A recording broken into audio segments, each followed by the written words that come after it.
Assalamualaikum warahmatullahi wabarakatuh.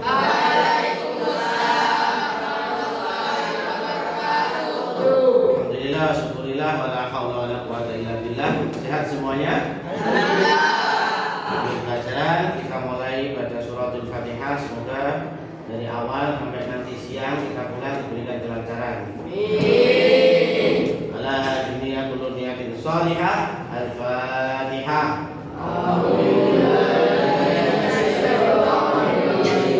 Bismillahirrahmanirrahim. Alhamdulillahirabbil alamin. Arrahmanirrahim. Maliki yaumiddin. Iyyaka na'budu wa iyyaka nasta'in. Ihdinas siratal mustaqim. Siratal ladzina an'amta 'alaihim ghairil maghdubi 'alaihim waladdallin.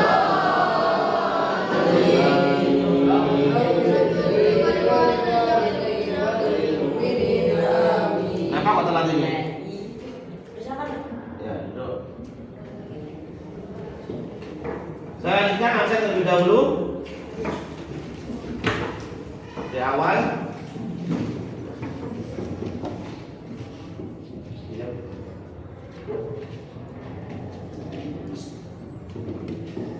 Abdul Ghani Fatil Mubarak. Lutfi Aludapi. Kais. Usin Al-Khatibi. Fahri Anam. Faiz Samidan. Radian Pratama. Fahmi Kafabi. Atta Azlim. Aska Hamka. Fatil Ar-Razak. Farid Maulana Zubi. Gilang. Izin, tak masuk. Ilham Qurtubi. Ilham Astia. Mahfud Maulana Akbar. Wildani Hakiki. Ilham Nurul Taufik. Denis Oktavinanda. Alaika bitaqwa. Alaika al-abrari. Ivan Ali Masuki. Sabit izin ya. Sabit pulang ayahnya sakit. Azmi. Nailul Mafaza. Kaizan Al-Ghafi. Nizam Bagus. Parmes. Rahmat. Alhamdulillah. Tiga yang izin ya.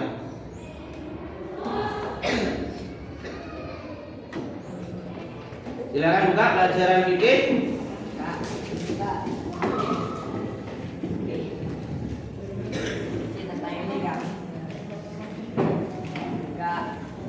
Kita buka di sini yaitu tentang sujud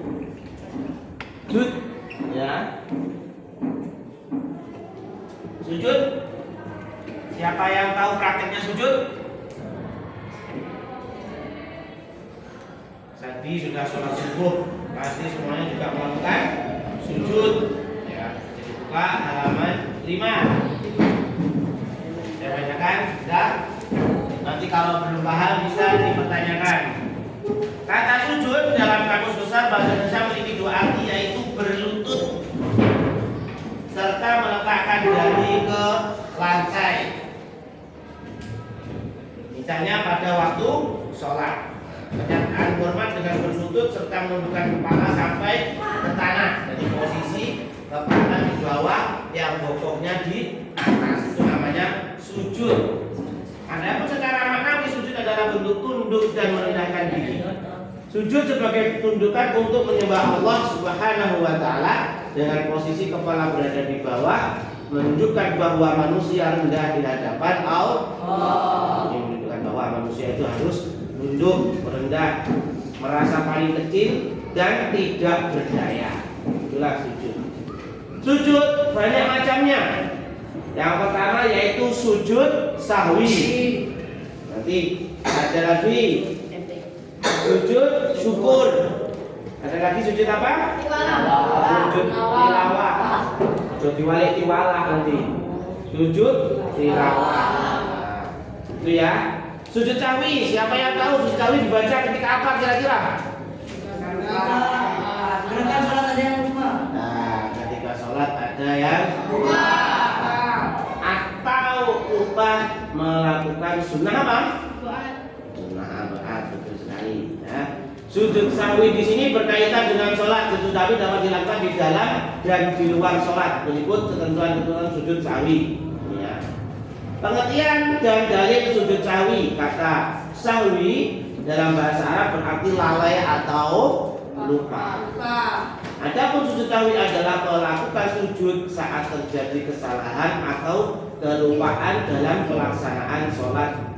Sujud sahwi dilakukan untuk menggantikan kesalahan yang terjadi dalam sholat karena lalai atau lupa tidak mengerjakan sunnah abad. Ragu-ragu jumlah rakaat, jangan ragu-ragu. Tadi sudah dapat 3 rakaat atau 4 rakaat, masih bingung kan? Ini bagaimana? Maka dihitung yang sedikit saja, ditambahi, kemudian yang di akhirnya sholat setelah salah melakukan sujud sahwi. Oh ya, sujud sahwi. Bagaimana bacaan sujud sahwi? Bersama-sama.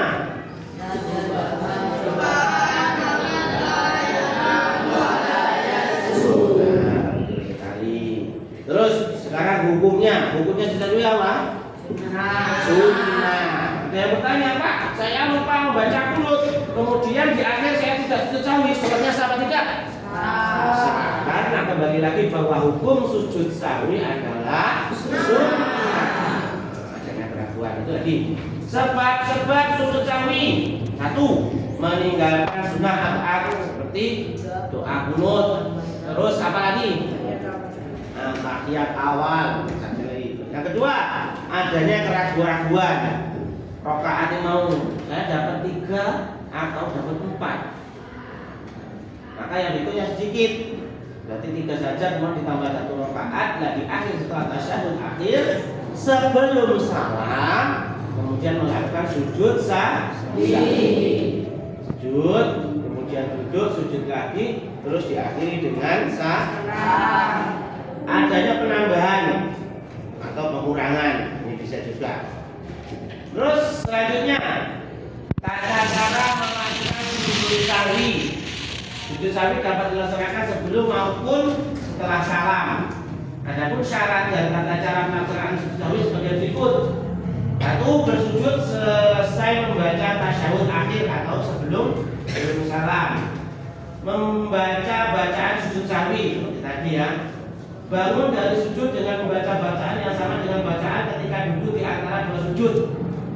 Duduk ketika di antara 2 sujud yaitu Rabbi firli warhamni wazkurni warfa'ni warzuqni wahdini wa'afini wa'afni. Dan sujud lagi terus dilakukan terakhir salam. Sujud kembali dengan bacaan sama dengan yang pertama. Terus selesai sujud sahwi dilanjutkan dengan salam. Ada hikmahnya. Hikmah dari sujud sahwi ya. Yang pertama yaitu sadar atas pentingnya melaksanakan sholat dengan khusyuk. Orang sembrono sholatnya. Yang kedua menguatkan hati agar selalu berpegang teguh tentang kebenaran. Dan selanjutnya 3, mengingatkan bahwa manusia merupakan makhluk yang dapat melakukan kesalahan dan lupa sehingga tidak berbuat bohong. Harus jujur, oh iya, saya itu salah.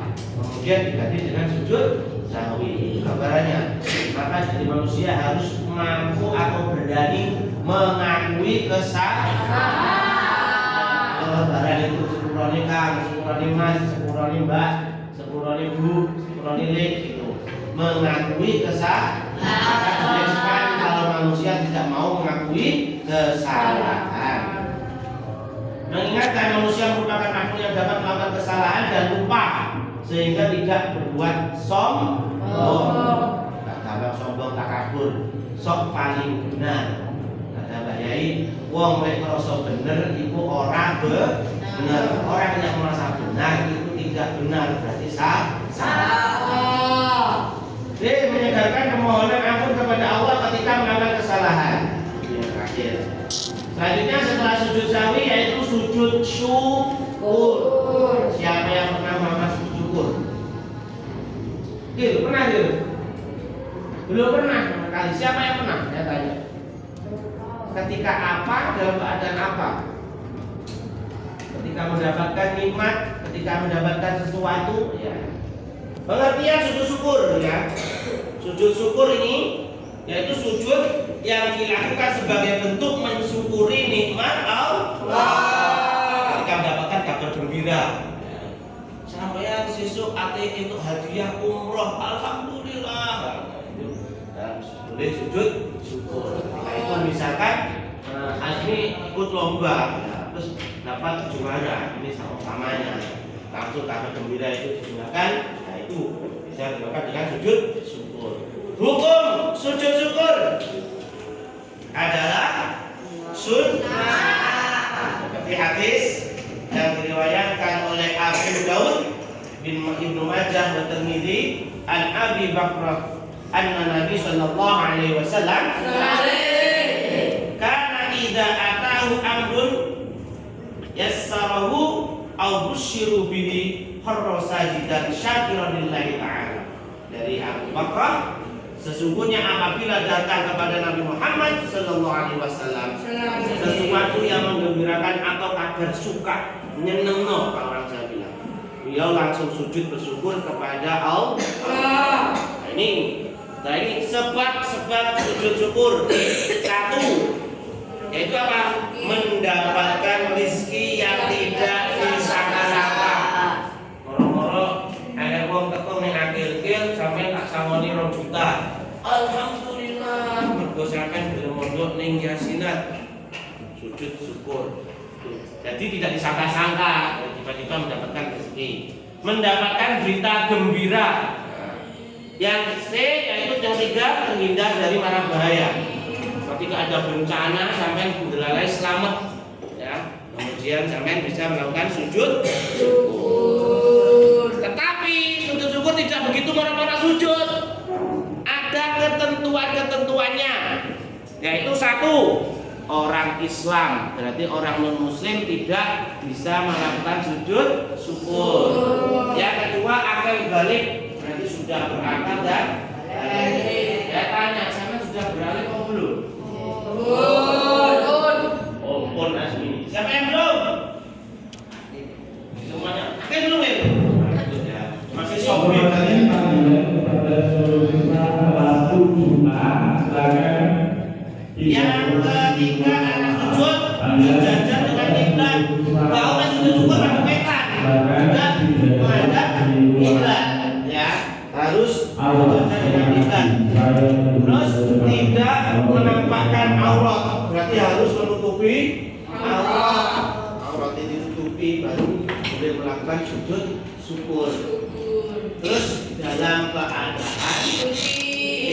mari nuntut sujud syukur, yang wudu dhisik baru melakukan sujud syukur. Rukunnya, rukun sujud syukur 1, niat, kemudian takbir, Allahu Akbar, terus tumakninah, anteng. Sujud 1 kali saja, jadi sujud syukur 1 kali. Terus bangkit dari sujud atau membaca bacaan tasyahud akhir. Orang tahiyatul mutawatir, jadi langit dari sujud langsung selesai. Itu ya kata caranya. Terus hikmahnya dari sujud syukur yaitu sebagai sebagai bentuk bersyukur kepada Allah atas nikmat yang ditambah dan dihindarkan dari bahaya. Itu. Yang kedua, memasrahkan setiap takdir dari Allah Subhanahu wa taala. Terus selanjutnya, merasa lebih dekat dan cinta kepada dengan sujud kita masih dekat. Dia menyadari bahwa setiap usaha dan campur tangan dari Allah. Yang selanjutnya, selalu berprasangka baik kepada Allah dan orang lain. Ini kalau orang sering sujud syukur gitu, orang gampang nyalahnya wong. banyak syukurnya. Coba telono, orang tak pernah bersyukur, sujud syukur, mungkin menyalahkan orang lain. Sandalnya hilang, menyalahkan orang lain. Sepatunya hilang, menyalahkan orang lain. Ya, itu keterangan dari sujud syukur. Mungkin nanti kalau ada pertanyaan, silahkan ditulis, kita bahas bersama-sama. Sekian dari saya. Assalamualaikum warahmatullahi wabarakatuh. Waalaikumsalam.